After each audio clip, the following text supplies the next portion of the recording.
Sir उठाकर जब जिएंगे जब हम खुद लीडर बनेंगे। जुल्म का दौर अब ज्यादा नहीं चलने वाला, इन अंधेरों का जिगर चीर कर एक नूर आएगा। तू अगर फिरौन है तो मूसा भी जरूर आएगा।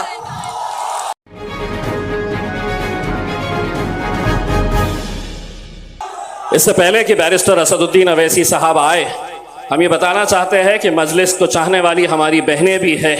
उनमें से एक बहन को मैं दावत देता हूं, आप 2 मिनट के लिए उन्हें भी सुनिए और उनका भी इस्तकबाल जोरदार तालियों से करिए। उसके बाद इंशाअल्लाह बैरिस्टर असदुद्दीन अवैसी। औज़ुबिल्लाहि मिनश्शैतानिर्रजीम, बिस्मिल्लाहिर्रहमानिर्रहीम। जनाब बैरिस्टर असदुद्दीन अवैसी साहब, स्टेज पे मौजूदा लोग, यहाँ मौजूद नौजवान बुजुर्ग, मेरी माँ और बहनों, अस्सलाम वालेकुम वरहमतुल्लाहि वबरकातुहू। ऑल इंडिया मजलिस इत्तेहादुल मुस्लिमीन की जानिब से पहली मर्तबा नेशनल कॉन्फ्रेंस रखा गया, क्योंकि मजलिस इत्तेहादुल मुस्लिमीन के इरादे पहले से ज्यादा मजबूत हो गए। अब हमें मजलिस का परचम हिंदुस्तान के कोने कोने में लहराना है और अपने जज्बे को ताज़ा करके बराबरी और हिस्सेदारी की लड़ाई को जारी रखना है।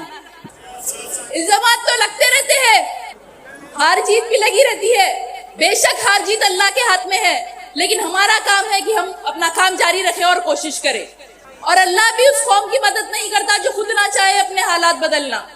अगर हरकत करेंगे तो बरकत मिलेगी। और असदुद्दीन अवैसी साहब ने तो इस काम का आगाज कर दिया है, अब हमारा काम है कि हम उनका साथ दें। बेशक आने वाली कई नस्लें याद करेगी कि असदुद्दीन अवैसी साहब वो कायद थे जो हिंदुस्तान के बेजुबानों की जुबान थे और जिन्होंने कौम के नौजवानों को हक के लिए लड़ना सिखाया, जिन्होंने कौम के नौजवानों के अंदर एक जोश और जज्बा पैदा किया। आने वाली कई नस्लें याद रखेगी कि असदुद्दीन अवैसी साहब वो कायद थे जो जालिम हुक्मरानों के सामने बेबाकी से अपनी बात रखते थे, हर नाइंसाफी और जुल्म के खिलाफ आवाज उठाते थे। और वो कायद थे जिन्होंने हिंदुस्तान में बराबरी की लड़ाई का आगाज किया। मैं हिंदुस्तान के माइनॉरिटीज से कहना चाहती हूँ कि आप कभी आओ हैदराबाद और देखो हम कैसे वहाँ शान और फख्र और इज्जत से जीते हैं। आप कभी अकबरुद्दीन साहब के हल्के में जाइए और देखिए कि वो आवाम की कैसी खिदमत करते हैं। उनके हल्के में 15,000 से ज्यादा बच्चे फ्री तालीम हासिल कर रहे हैं और वो जब भी कोई मुश्किल आती है तो लाखों करोड़ों रुपए तकसीम करते हैं। और शायद ही हिंदुस्तान में ऐसा कोई एमएलए नहीं होगा जो अकबरुद्दीन अवैसी साहब के जैसा अवाम की खिदमत करता है और इतने ज्यादा पैसे तकसीम करते हैं। और आज असदुद्दीन अवैसी साहब की मेहनत की वजह से महाराष्ट्र में भी हमारे एमपी है जनाब इम्तियाज जलील साहब और एमएलए से, और यहाँ पे भी अवाम की खिदमत की जा रही है। हिंदुस्तान की तारीख में आज तक मुसलमानों के वोट का सिर्फ इस्तेमाल किया गया है, सिर्फ इस्तेमाल।